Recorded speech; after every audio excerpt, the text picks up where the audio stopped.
All right, hello. Welcome to Afternoon Drive here on Joppa Radio. My name is Drew Moholland. Hope you're all having a good Thursday afternoon. It is a weird weather day out there. The South Shore, the Cape, kind of getting hit with a bunch of rain. Here in Newburyport and kind of Boston and the city, not really too bad. Kind of two different worlds. So not too bad on the rain front, but I think it's going to be not a great weekend. Hasn't really been a great weather week, but hope you're getting through it. You have almost made it to Friday. My name is Drew Moholland. It is Afternoon Drive on Joppa Radio. Thanks for tuning in. Thanks for watching on the stream. Thanks for watching on the cable. And, of course, our loyal radio listeners, Tyler Neufeld producing. Tyler's hand jumps in here any second. There it is. The hand of God. Was that the soccer thing back in the day, right? The handball? Do you know what? Oh, yeah, that's whatever. Close enough. But Tyler's in the house. Lily Doucette, also Sarah Hayden in there as well.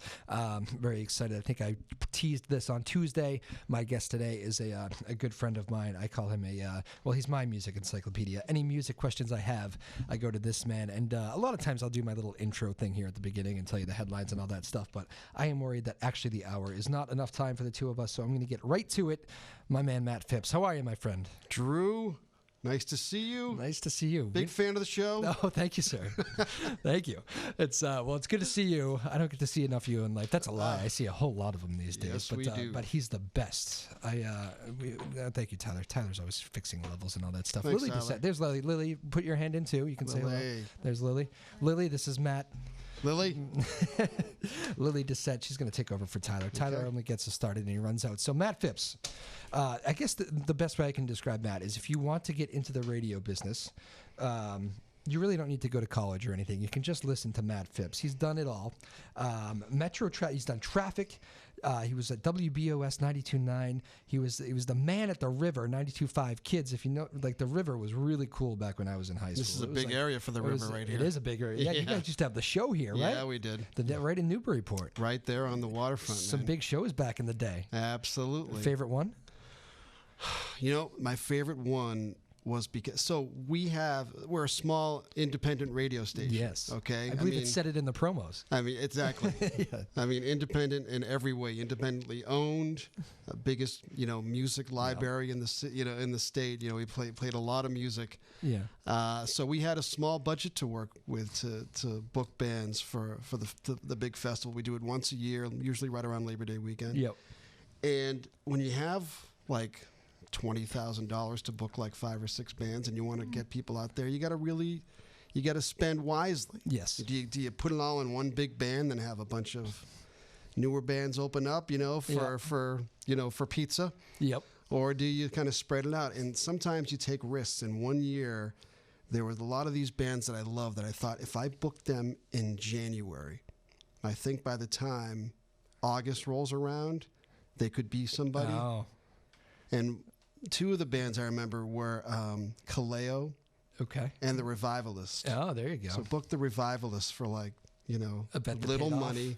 And by the time August rolled around, Wish I Knew You was just all over the radio, and it was like the summer hit. So that is cool. That was a special one. So the great thing about that is, and you've told me some of this over our years of knowing each other here, is that some of these artists, like a lot of them, don't forget that sort of stuff. That like, thanks for believing in me, and they'll come around and tell you that too.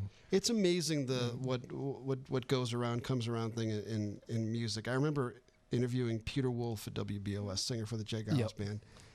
And we had him just take over. Like, whatever you want to play, man. Whatever you want to play. And I brought in some extra CDs that I had at home. Like, I knew he was a big rhythm and blues, soul, funk, guy. And I brought in this brand new Muscle Shoals compilation of this great old school soul stuff. And it just came out, but there was this unreleased song by Otis Redding on there. And he was like, oh, let's play that. Let's play that right now. And we played it, and he loved it. And he said to me after the show, can I buy that somewhere? Really? And I said, well, here, just take mine. I can find it again. I would love that story. Yeah. And like 7, 8 years later, I'm walking in the Boston Common. Yeah. Peter Wolf is coming at me. It's like a cold winter day. Yeah. And he's looking at me. And I obviously I know who he is. Yeah. And he just goes, Otis Redding? Like 8 years later, Wow, he didn't know funny, huh? he didn't know my name, That is too funny. but he remembered Otis Redding. It's the power of people are music. like, that is not Otis Redding. No, it's not even close. Not even close, man. That is funny. But it is cool. But yeah, the people who appreciate what you do, we broke a lot of artists on the river, and a lot of them were very thankful years later. Peter's pretty small time into the local music scene too. He was just at the Alston music place there again. The what's the name of that place? The little music joint. Brighton Music Hall. Brighton Music Hall. Yeah. Actually, he goes there. He was there with Bruce a couple times. Yeah, he's still here. I mean, then he'll play like Fenway opening up for whoever. I think he just did for somebody. Yeah, who did he just open for? I don't remember. I almost remember it was one of the big bands. Yeah. Though. Was it the Who? Yeah. It was the Who. Yeah. I think and so. he plays at the Cabot too. He's all around. He's a good dude, Mr. Wooba Gooba. What was it like working at that stage? Because you guys had so many of these artists now that are like monsters. I mean, they're the big names now. A lot of them, a lot of it, at least this is a big city, a big market, and a lot of their first airings were on the river with you guys, and you believed in them before anybody else really did. Yeah, that was the beauty of not having to stick to a real stringent sort of playlist to be able to sort of say, all right, this song by Imagine Dragons, it's kind of a weird name, but a bunch of Emerson this boys. sounds pretty good. Boys. Yeah. It's amazing. I mean, they came in and they did It's Time. It just came out, and they played TT the Bears in Cambridge that night, and, the place was half empty, but didn't take long. It didn't take long. No, it's great. It's very rewarding, I mean, we took a trip to New York to see Hozier play his first show in America, and when he took the stage, I'm like, he's going to be. That's the one. We like him. We couldn't play his song fast enough. I think we were the first station in America to Would that have been Take Me to Church? Take Me to Church, yeah. I mean, he did a little venue in New York, and it was like, holy moly. He did like all his stuff on his debut album, and he covered Zeppelin, Babe, I'm Gonna Leave You, and it was like... It was crazy. He's a tall man, isn't he? He's a big, tall man. He's a There's a picture of man. me and my wife and Hozier backstage. I think my wife was pregnant at the time, and I think so. He towered over us. It wasn't even close. It was like meeting an NBA player. It really was. I remember thinking watching him for the first time on TV. I think I was watching a CBS This Morning or something, and I'm like, his band is either unusually short, all 7 of them. It's all him, man. He's an Irish giant. He's another one too. Didn't he say something to you? A thank you for playing the stuff. He's another guy that didn't forget. He just remembered. You see him years later, and he's like, man, thanks you and the river. Because he's not making it up. Right. That's because it's not just a general, hey, appreciate the support. Right.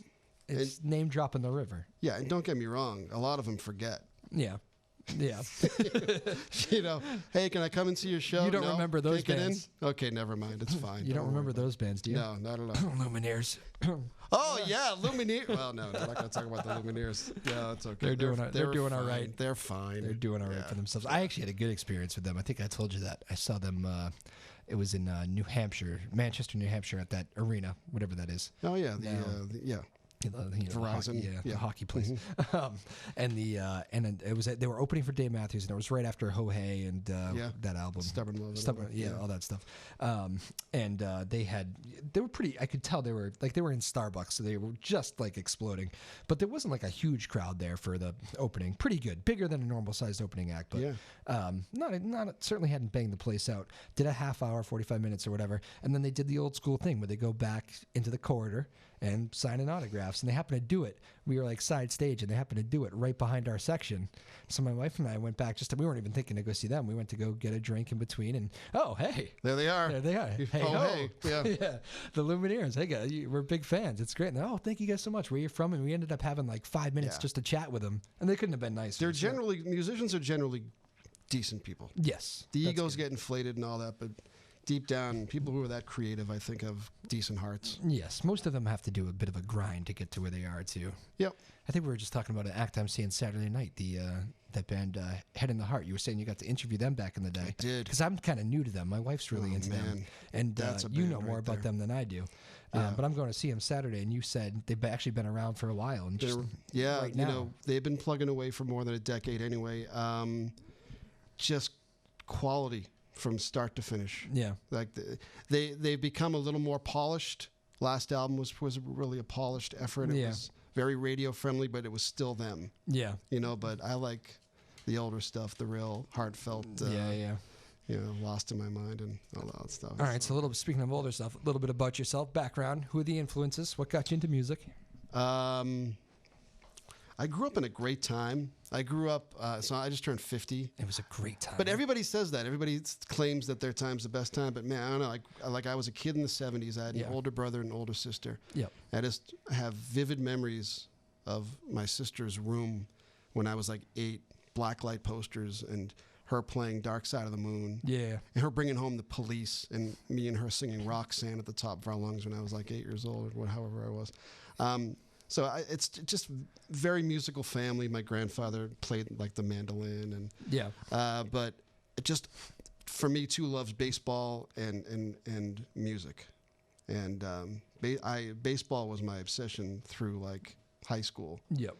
But music kind of took over there. Yeah. And I worshipped radio in general, and there was a college radio station. I grew up in Framingham, and I would just try to get up there and see the place. And one time this guy, God bless him, this guy Paul Marshall, who does a show actually in Arizona, he's the guy who broke the David Lee Roth story that we talked about a couple weeks ago on BZ, that David Lee Roth was leaving Van Halen. He was interviewing him at the time. It's so funny. He's still doing Hey Paul.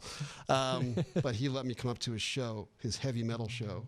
And I was able to just sit up there and watch him do the show, and it was like, no kidding. It was literally, I'm like, this is what I want to do. It didn't even, nothing else even ever came close. And I went to that school because I wanted to work at that radio station. Really? Yeah. Okay. It's amazing. So many of us, I did the same thing. That's how I got into radio, was just playing around in my college station, which I think went out to the Smithfield, Rhode Island community and not much further. Doesn't matter, though. It was so much, Right. And that's the first rule you learn, is that there's always somebody listening, which my poor radio friend learned when the language got a little rough there one night.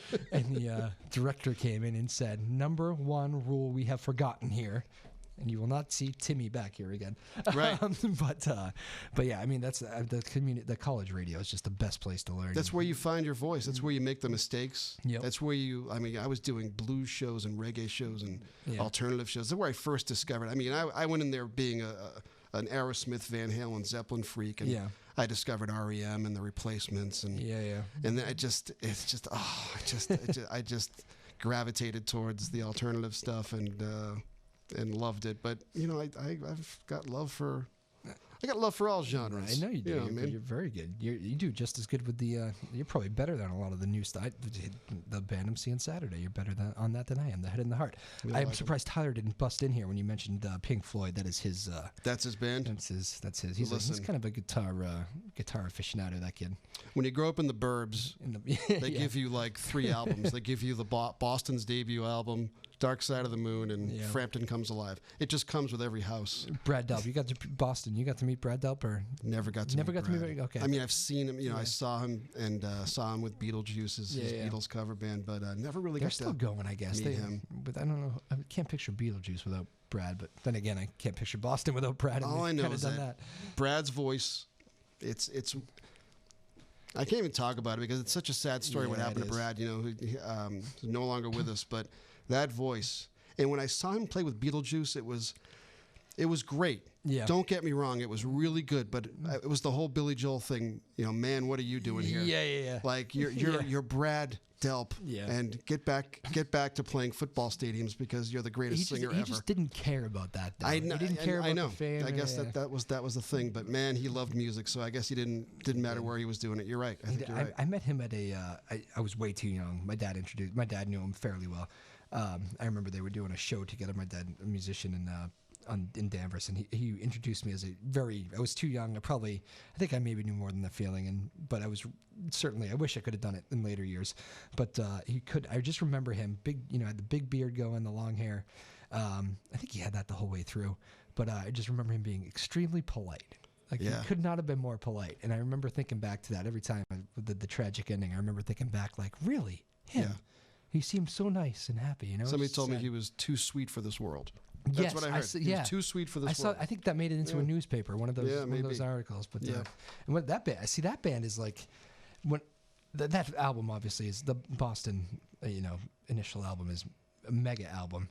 like not something I like go back to and listen to a lot, but if you just take it, it's quite a quick little masterpiece, I guess. Like, you appreciate the technical aspect of it, because the guitar player Tom Schultz, MIT grad, he basically made that album in his basement. Yeah, you know, it's a great story. I mean, my God, you know, and the layers what do you call of vocals. Is it arena rock?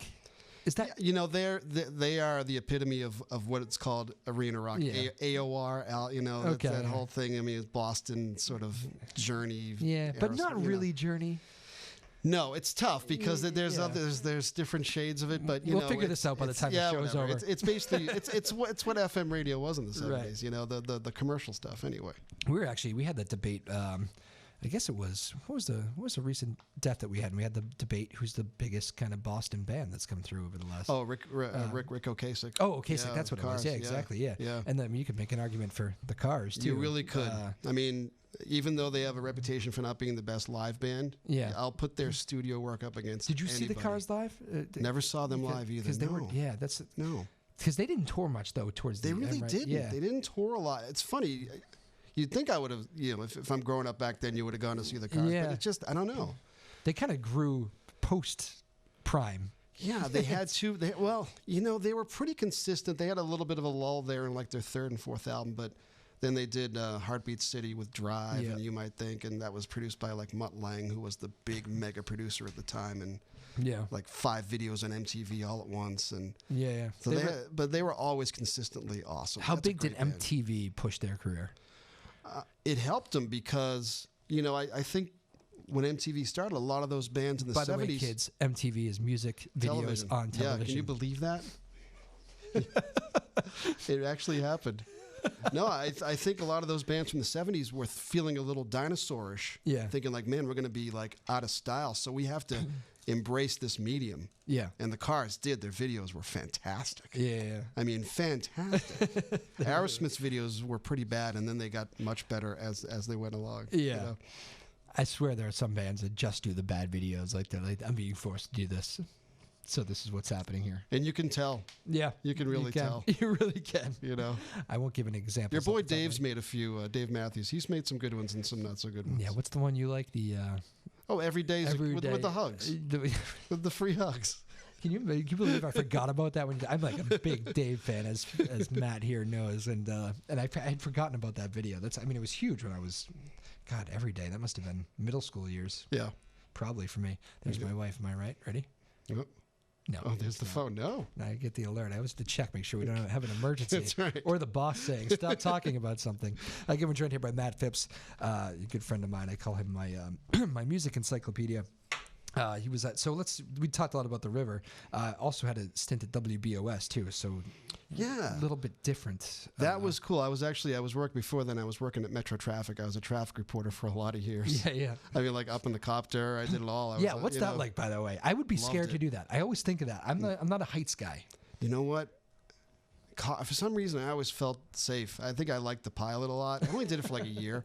But, it's all in the pilot? But the sunrises were the best in the morning. And yeah, when it was 11 degrees, that wasn't so great. But cold in the chopper? Yeah. Really? It wasn't ever really hot. It doesn't sound pleasant at all. No, it really wasn't. The legs. It wasn't ever hot. I would bundle up. I would certainly bundle up. But yeah, so I was doing Metro and I was doing traffic for BOS, and they liked the kind of the repartee that I was a little back and forth with the morning guy, and they're like, "Why don't you come over and do this new music show we want to do on Sundays?" So I started doing that, and I loved it. That was like my life. It was just playing new music for 2 hours. And eventually I got the morning show with a couple of people who are doing radio. George Knight, who's the morning guy at WERS, and Robin Young, who's on WBUR. She's the host of Here and Now. Yeah. It was called Young and the Restless. Ah, yes. Boom! What a name. Yeah, she did that for 4 years. Should I tell you a quick highlight of my BOS? I would love a quick highlight. All right, this is my favorite rock star moment ever. So really? I have to tell you this. Have you told me this before? No, I don't think so. I don't know this? Wow. So my boss says, do you want to interview Lenny Kravitz? Yeah. And I said, yes, I do want to interview Lenny Kravitz. and he says, okay, well, you have to go to the Ritz-Carlton because he's going to be in his suite. I'm like, all right, cool. So I'm studying up, learning all that. This is like the height of Lenny Kravitz. This is like American Fly Woman. Away, American Woman. Are you going to go my way? This is the height of Kravitz. Right. Okay. So I get there, and I'm 8th in line to interview Lenny Kravitz, which stinks because 7 people before me will have worn him down, and by the time I get there, who cares? And you're like, 5 of them are terrible right off the bat. Right. Yeah. So I say, okay, well, I have to somehow reel him in with the first question. Yep. Scrap the game plan. Just tear it up. You tore it up, really? Tore it up. Wow. I walk in there. He was really cool. He's like, hey, man, how you doing? Nice to meet you. I was like, hey, Lenny Kravitz. And I sit down. It's this beautiful suite. I'm sitting on this couch. It's like made of gold, And he says, so what's going on? I'm like, well, I'm going to hit record. You all ready to go? Yeah. And I said, okay, so before we talk about your new album, which is great, we got this other album in a couple days ago, an artist you produced named Cree Summer, and I gave it a listen, and it's a really, really good record. And he goes, oh, man, you heard that? Wow, yeah. You heard that? He's like, what do you think? So we talked about that for like 10 minutes. But then the rest of the interview, he was like, I could ask him anything. And he was... he must have loved that. So that's it. And then as I'm leaving, he gets a phone call. And he says, hang on a second. Hey, hello? Hey. Yeah, I just want to know if you wanted to go to the Rock and Roll Hall of Fame ceremony tonight. Oh, you can't? All right. Bye. And he hangs up. And I was like, who's that? And he goes, oh, Stella McCartney. I wanted to see if she wanted to come to the Rock and Roll Hall of Fame. And I said, well, I'll go, Lenny. And he goes, sorry, man, you ain't that cute. So that was, and he laughed, and that was it. So it was like best day ever, great. Best rock star that day is ever. Fantastic. Right Where was that? That was at the Ritz. the Ritz Carlton. No in some kidding. suite. It was crazy. That's kind of an odd process to being in line for interview. Lenny Oh Kravitz at man, the Ritz, yeah. huh? And That's being kind of the unique. 8th, yeah, that doesn't happen that much anymore. I don't think. Did he actually go by the Lenny Kravitz name in the hotel? Yeah. Oh, I didn't have to say like Fred Flintstone or something. Right, yeah. No, I just showed up and somehow they walked me in. So. I had that with Nils Lofgren one day. He had a name, asked for this name, and I was like, and I actually had no idea what it was, and I looked it up. It's some like old Western actor who he must have been into, like whatever D-list film or something. I was like, perfect. So I'm here to see Gary Cooper or whatever. Yes, floor 6. Got the nice view. There you go. That's funny. Matt Phipps here on Joppa Afternoon Drive, talking music and really the radio business. All right, so we talked about the best interview with Lenny. Oh. Who's the worst? Not necessarily the worst person, but just things weren't working out. I don't want to say. Do I have to say his name? No. Okay. All right, I'm not Unless you stumble on it during the...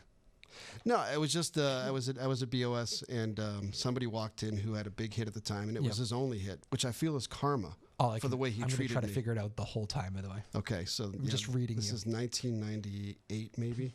Okay. Big hit. Okay. Big hit. Big hit. I really want to say it. Ricky Martin was mean to you? No way. The guy's a gentleman.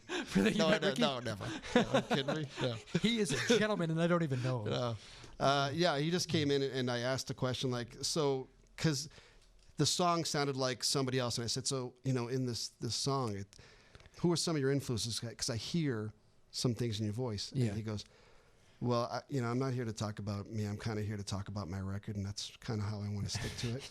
Okay. And I said, okay, tell me about the record. And he gave me like a few sentences. I go, well, I think we have all we need here. And that was it.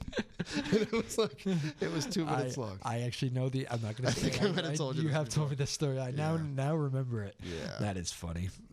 Those are good lessons on how to move on with Listen, things. I'm just saying, I wasn't, that was a legit question.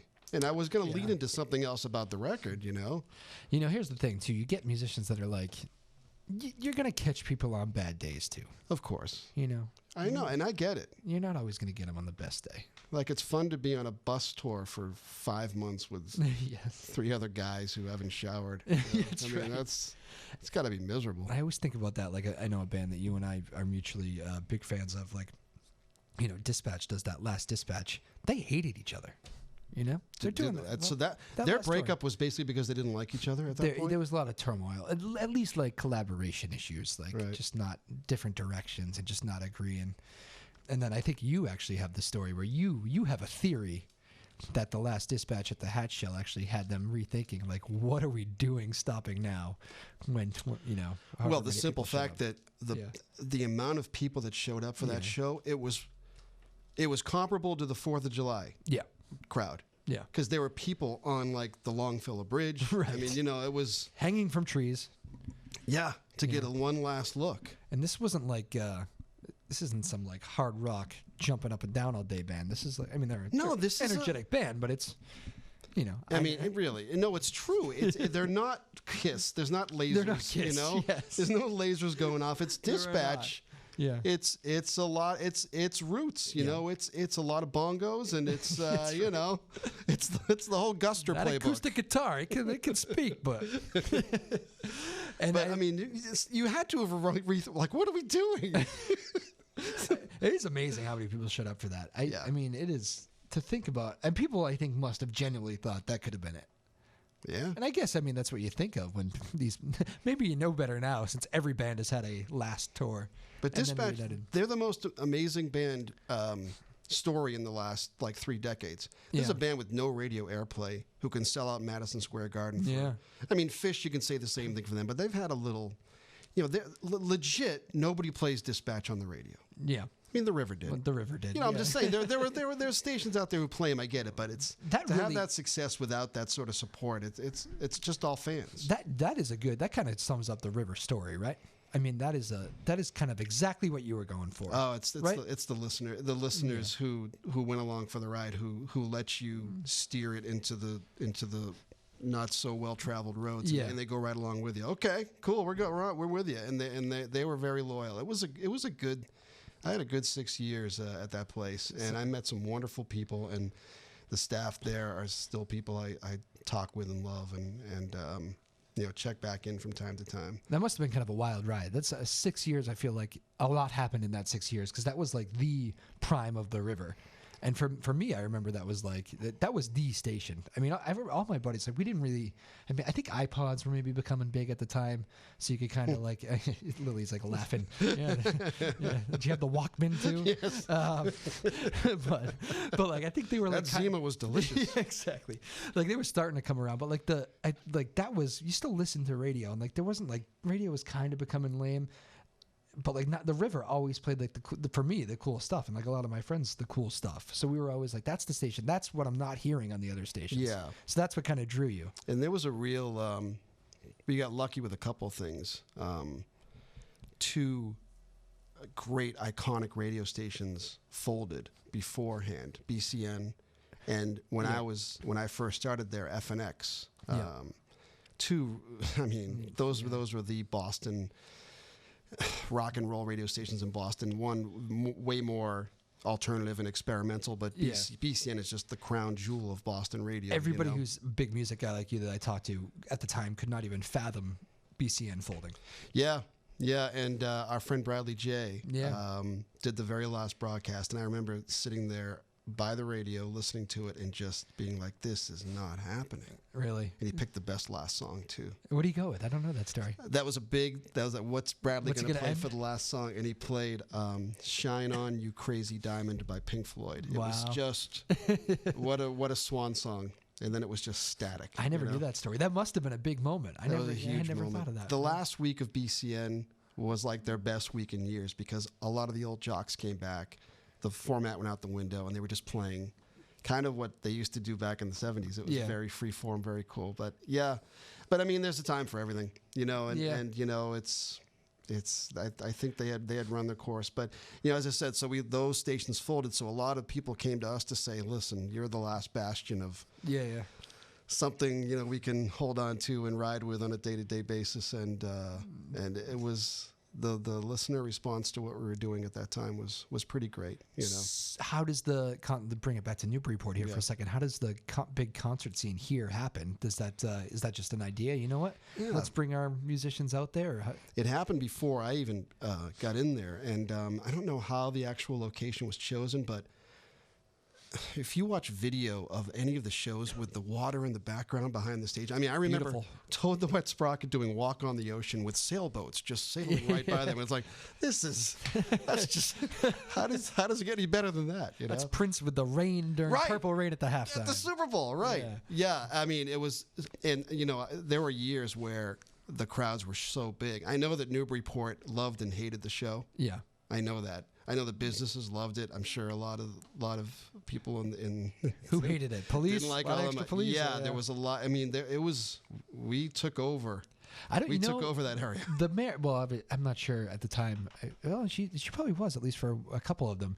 Mayor Hollidays actually said she misses those down there. Yeah, the big ones down there. I mean, she knows it puts a lot of pressure on the police and everything, and that's a big operation. But she always enjoyed the community. I mean, there was never an issue. There was never any problems. Yeah. I mean, never anything major. There were minor things here and there, but all the years that we did a show down there, thank goodness, there was a lot of people, and everybody got along. And you can't see here. Let me get out of the way for you. I mean, I saw a lot of that. A lot of kids. Yep. It's just a great. I mean, man, you get on.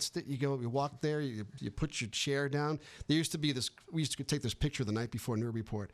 It was like a graveyard of lawn chairs. Yeah. People would get there the day before, find their post. Really?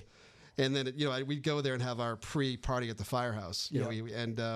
Great I would spot. take a picture of all the chairs that are laid out. It was just like so ominous and so weird. That is funny. Yeah. 24 hours before. Yeah. What a luxury that is to be able to plan. People weren't supposed to, but, okay. Don't touch my chair. Yeah, that's right. That's crazy. I didn't realize that. So you had... You mentioned the one We show. had some Who great else did you headliners. have? We had Matt Nathanson who came one year. Toad the Wet Sprocket. They Might Be Giants was a blast. The English Beat, Revivalists, Kaleo. So many others. How do you book all these guys? Like, is because it's not always the same. It's not always It's like a timing thing. Yeah. Because you can't. You got to start the first part of the year to get someone for Labor Day weekend because they're planning tours. They're planning. They're recording albums. So you basically call and say, hey, what's so-and-so doing on this date? All right, let me check. Yeah, you hope they're not in Seattle. You hope, you hope their tour lines up where they can make a little, they're going to be in Hartford the day before we can get there. Yeah. And it was just a lot of no's. And when a yes happened and it was a yes you really wanted, it was like, oh, yeah. God. That is awesome. Once I got my headliner, I was good. I could fill in the blanks. You build from that. there? Yeah, sometimes though you build from the bottom. That's scarier because I don't have a headliner and it's March, and I gotta really find somebody. Yeah. So, but I worked with some great people at the Riverman. I really did, and they helped out, and what an event that was. A lot of fun. People are still sad that is. They have some other variations of it now. It's a great spot to have any shows over there. And there's some great local acts that play there too. Yeah. Even from the circuit, but that was a fan favorite certainly. Sure. Over there. Again, Matt Phipps joining us here on Joppa Afternoon Drive. My name is Drew Moholland, Lily Doucette producing, Tyler Neufeld, Sarah Hayton in the house as well. Let's do this. We'll take our quick first break right now. We will come back and do a lot more with Matt Phipps here in just a moment. If you have any questions, by the way, hit us up on the Twitter sphere. I see a few of you checking in right now. Actually, I'll read those. I do a bad job of that. I promote Twitter and then I forget to actually read. That's called a tease. That's a tease. Yes. Yeah. At Joppa Afternoons on Twitter. That's at Joppa Afternoons. Shoot us any questions. JOPPA Afternoons on Twitter for those of you who use that. That's really all I'm checking. I don't check anything else. So if you have questions, find a way to do it that way. My name is Drew Moholland. Much more with Matt Phipps in just a moment here on Joppa Afternoon Drive. All right, welcome back to Afternoon Drive here on Joppa Radio. My name is Drew Moholland. Hope you're all having a good day out there. It is Thursday. You've almost made it to the weekend. My guest is Matt Phipps, a coworker of mine, a friend of mine. We've been talking a lot of music because anytime I need a music question answered, he's my guy to go to. And you're no slouch. I'm pretty good, Drew. Yeah, but I can't compete with you. You got too many stories for me. I got more years on you too, so. That's true. I can only aspire to be. And hello to everybody. We did have some Twitter check-ins to Struff there listening at church or trying to listen at Beverly Airport. I'm not sure how the listening is in a helicopter. How does that work? Is it about to jump in a helicopter? Struff. Trying to get the show.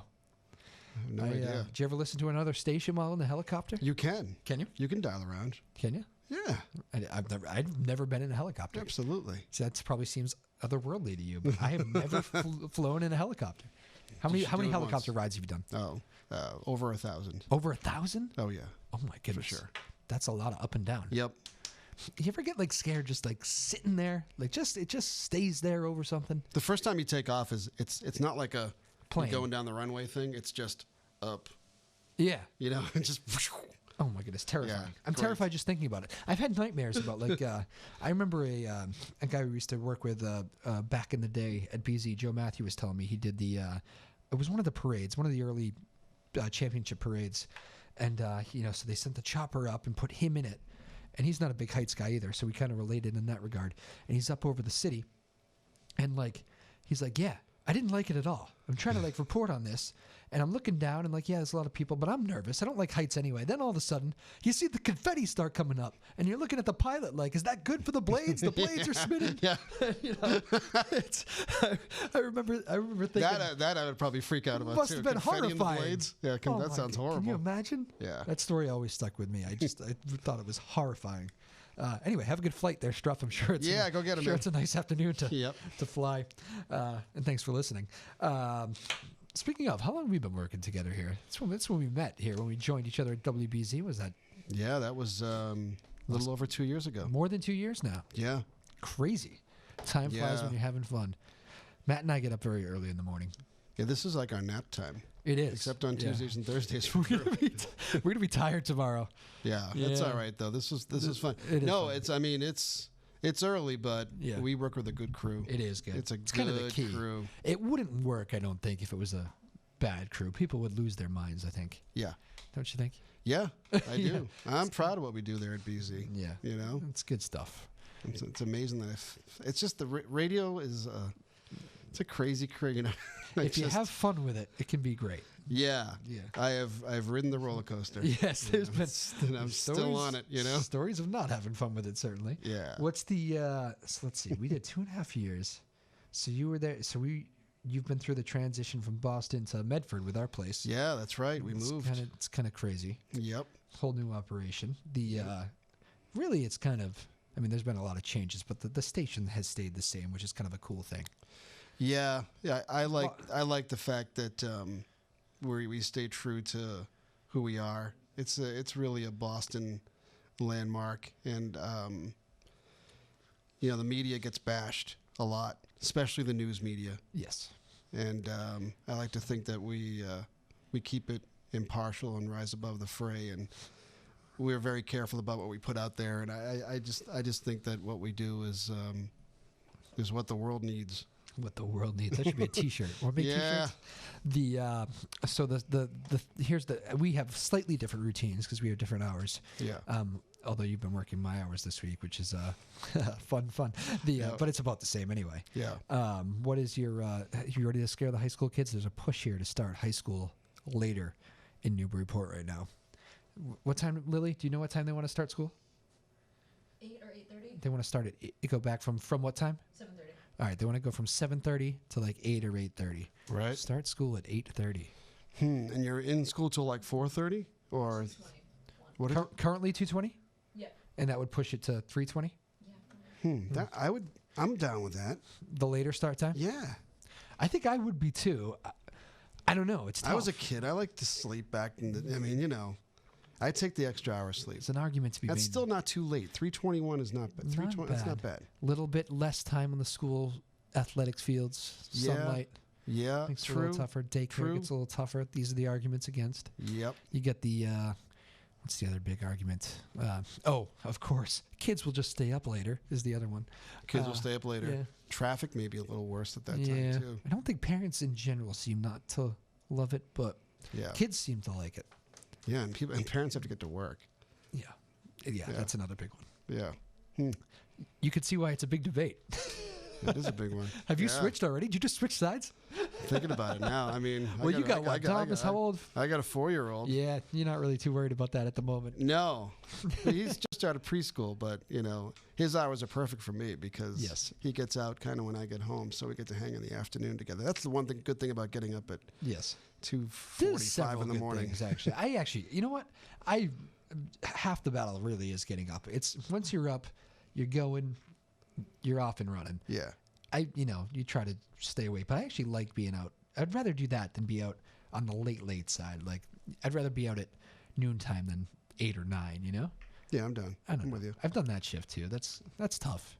No, I think if I had to choose one shift, it would be this extra god early Because shift. of the people. Because of the people. Because of the people. Yeah, because I get to go home and see my wife and son. Oh, yeah. Your wife, Heather. You should give a shout out to Heather, Oh, too. Is she watching Tom today? Awesome. Yeah. Yeah. Wonder if Tom's watching right now. Looking at his dada. Did you What's guys up, meet- Big D? Did you guys meet at a show? No, we met. I was a nightclub DJ. Oh, of course. Yeah. Well, you know, when you're in radio, you have to supplement your income because there's no money in radio. Again, for the kids, like I said, you're not going to have to go to school with this. You can just listen to this show. You can decide whether you want to be in or out. Yeah, I met her at a club and Go to school, by the way, kids. Go to school. I'm just kidding. Yeah, she just walked up, made a request, and I had to stop what I was doing because Is the request private? Do we say this over the? nah, she wanted to hear this jam from like '89 by Nana Cherry, the song Buffalo Stance. It is such a awesome tune. That's probably why I thought she was extra cool too. Like, that's a good tune right there. Buffalo Stance. Yeah, Buffalo Stance, and yep, that was. Yep. And I thought I embarrassed myself with the Bare Naked Ladies comment being on this show.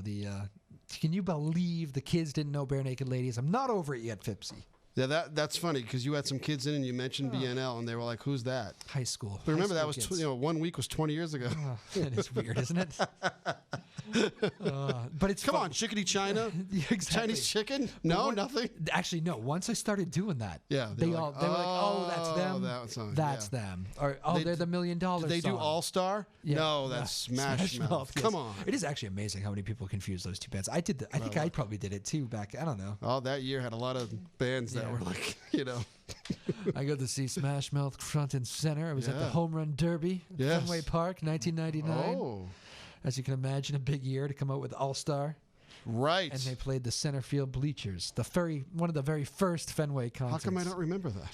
I don't think it was televised. That's awesome. I believe you had to And that be was there. McGuire, right? Doing his thing over the Yeah, it was Yeah, McGuire and and Sosa? I think did McGuire put on the show. Yeah, Because he McGuire. was everything was over the monster, but he tired himself out. And then somebody I else believe went. Ken Griffey Jr. was your champion that year. Well, that short field, that short fence in right field. Yeah. That swing, that Ken Griffey. We've talked about the Ken Just Griffey recently swing. this came up. Yeah, we both Ken agree. It's Griffey the swing. sweetest. Yeah. Who'd Yep. you have? You had another one right there. Another sweet swing. Oh, Manny. Manny. Yeah. Okay. Yeah, Best Manny hitter I think I Ramirez. ever saw. In my lifetime, I think he's the best hitter I ever seen. Loved Manny. Manny being Manny. Yep. All right. I geared you up for this. You ready? What are we doing now? Rapid fire. Rapid fire. I love rapid fire. This should be interesting. Okay.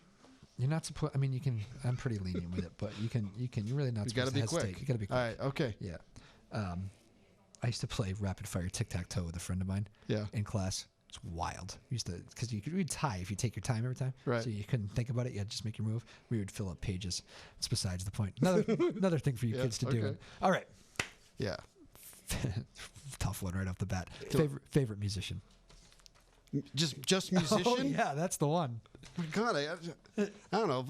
Paul McCartney. All right, there you go. Not the Beatles. You're guess. taking Paul. Well, I mean, the Beatles. I Okay. can't just say McCartney. Well, you said musicians. Well, so- if you said the Beatles, I would have said favorite Beatle. yeah, I gotta go Beatles. So it's then, Beatles, Paul McCartney. then REM. I was expecting here. Yeah, REM. it's It's one close? and two. It's really close, but Yeah. it's 1 and 2. You've been to a lot of REM shows. That's my band right That's there. your band. Yeah, that's my boys. Favorite song? REM. Yeah. Fall on Me. Buy the sky and sell the sky. That's right. Yeah. We've sang that a few times. Mhm. Night Swimming. Yeah. Oh, I love that song. I don't know why. I've always loved that song. Was that great in a song. movie? It was in a movie. I don't think so. Night Swimming? No. I don't no know. movies. Their You would video was know. very cinematic. The Yeah, video maybe for that that's song what was it very was. cinematic. Yeah. Yeah. That whole album, Automatic for the People, Yeah. it's like a movie. It's just cinematic. It's epic. It's epic. You know why it's so epic? You're gonna tell me. Because John Paul Jones from Led Zeppelin produced it, and he would always texture those later Zeppelin songs with strings and whatnot. That's Oh, why wow. it's so beautiful. That's why it's a great sounding record. You're gonna have a lot of kids. I bet sales just went up. Hey, I'm happy to help REM anytime. Okay, so we did favorite musician, favorite album. That doesn't count. Favorite album? Yeah, REM doesn't count. I don't even know if that would be your answer, but it's eliminated since we just talked about it. Favorite album Can I of all skip time? that one? I can't You skip can go that back. one. Favorite movie? Favorite movie? Shaun of the Dead. Favorite actor or actress? Oh man, it's Rapid fire is tough, my man. you know recently who I love? Who was in 3 Billboards Outside? Oh yeah, I watched that movie. Who was And in he just played Fosse. Somebody help me out. Ooh, Fosse. Want to look it up? I can look it up. It's okay. Might as well.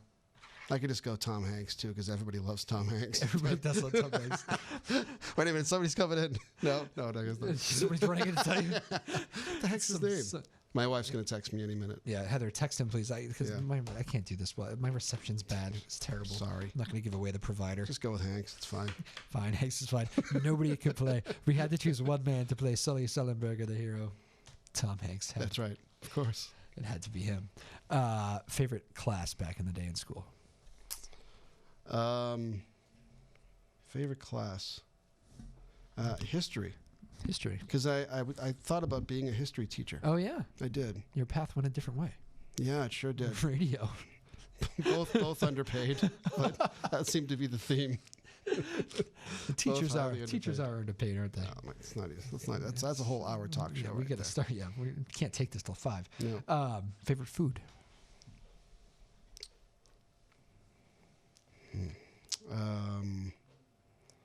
Okay, I'm sitting here. I have one more meal before I go. What is it? Wow, That's pretty deep. I know. We've never seen anybody take that route.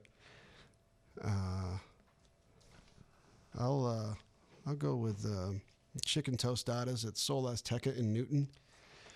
I thought it was going to be a Route 1 establishment. No, it's not. Got to go to Newton. Chicken tostadas, man, and their sangria. Got to have the sangria too. Did you come up with a favorite album? How do you pick one album? Favorite show? Favorite concert you've ever been to? Favorite concert? Oh, okay. Ready for this one? Yes. Okay, I went to go see Sam Rockwell. Thank you, Heather. Sam Rockwell. So, okay. Yeah, he's my favorite new Good actor. job, Thanks, Heather. I went to go see Neil Finn at a little lounge on Lansdowne Street. Wow. Called Karma, which is now probably part of the House of Blues. And there was a rumor. This was before cell phones. Yep. This was before texting, all that. That Eddie Vedder's wife's band was playing at the Middle East. And what if? Because Eddie Vedder's a huge Crowded House. Neil Finn's a singer for Crowded House and Split Ends. Yeah. Don't Dream It's Over. What if he would show up? Yep. 5 songs in, comes roaring on stage. Oh wow. Eddie Vedder. He's right. I mean, he's right there. I'm looking at him. He's right there. And he sings "History Never Repeats," and then Neil Finn did a Pearl Jam song. Oh, it was just crazy. Favorite? That's great. When did you learn that might happen? When in the day? It's like a day of thing, right? Yeah, like in the afternoon. The rumors were circulating. Not the somehow. best people start talking. It's like the one, like, industry where like technology hasn't ruined it yet. When Right. like a rumor starts happening, like somebody might be in the building or something, like those off the cuff things like that. The music still has that. Right. That's agreed. I was, I think I texted you actually from the last concert I was at, and I don't know why I was just having one of those moments. I hadn't been to a show in a little while. I've gone to shows my whole life. I went through like a 6-month hiatus where I just hadn't seen too many. Whatever, life gets busy. But I think I remember texting you going, "God, I love concerts," or something like that. Yeah, and you said, this should be what I should be doing this for a living. I don't even know what that means. I should be a professional concert goer and get paid a lot of money. Do that. Wait, you're probably like, what does he mean by this?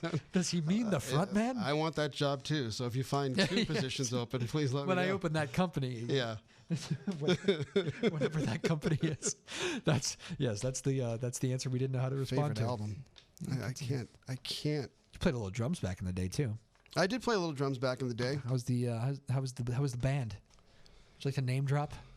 Yeah, my first band was a hair band. 1985, we had our first show in Worcester, and my band was called Simon Says, SEZZ.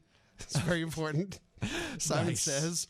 And my drum set had, it's not your typical drum set you see these days. It had what they used to call rototoms. They're very high-pitched drums. You can go...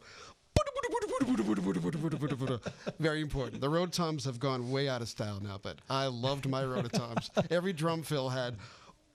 hit it, every single one. That was your thing. Yeah, the Rototoms. Did you guys just broke up?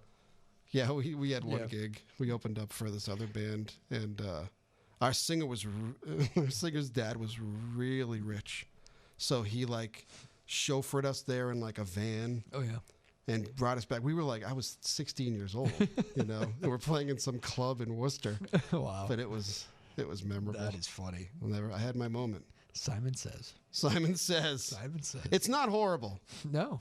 It's just bad, but it's not horrible. It's a lot of bad band names. Yeah. I was thinking, there's been a few that have come out in recent months, years. Like, I think Kid Rock said he regrets his name. But it worked. It did work. Kind of describes who he is. You know? Yeah. And like Chumbawamba doesn't really describe anything. But, no, there that's it true. is. That does not. Yeah. Nope. It's funny. You know, it's funny too because the kid, he's been getting political, turning a lot of people off. But Kid Rock can sing.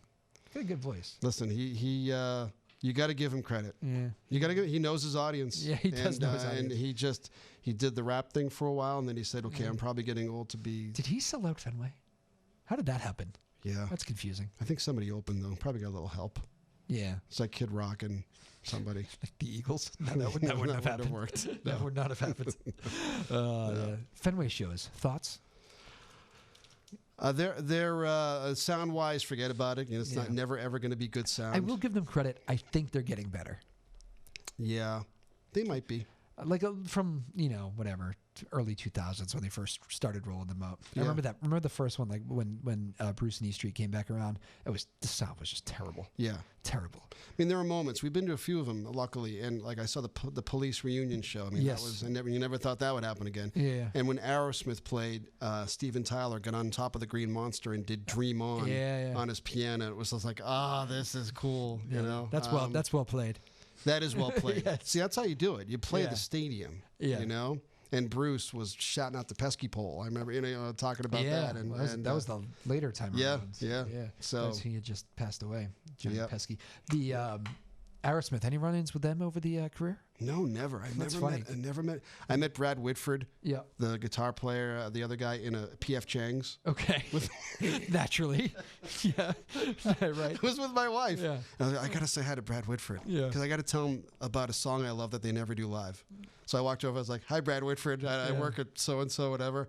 How come you guys never do Combination? Because Combination is my favorite song." And he's like, "I've been telling Steven and Joe that for years." Oh, really?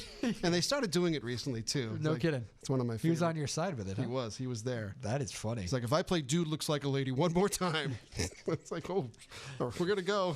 Every time I hear "Dude Looks Like a Lady," I think of back in the.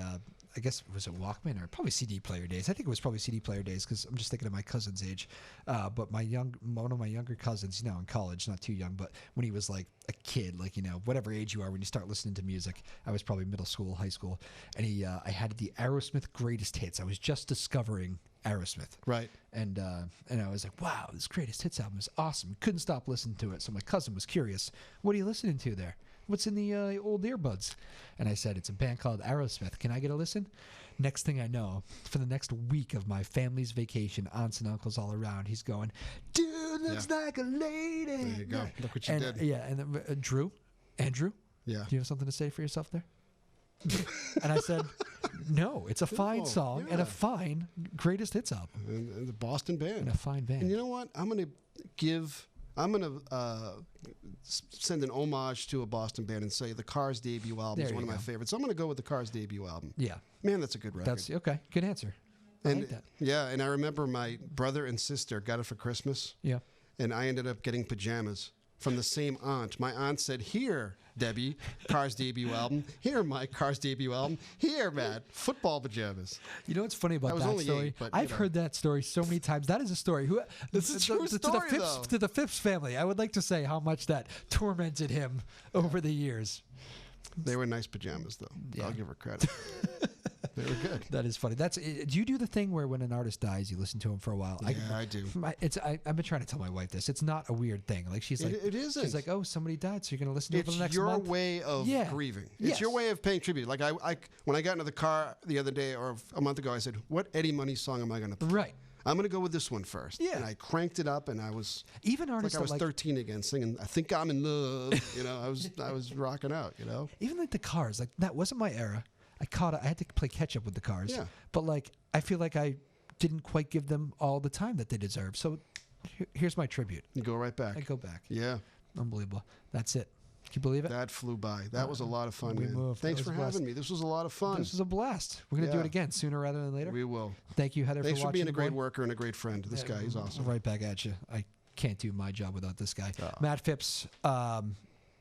What else can you say? He knows everything about music. He's my go-to guy. I hope you guys enjoyed that. I'm Drew Moholland. Have a great weekend, everybody. Lily Doucette, thank you.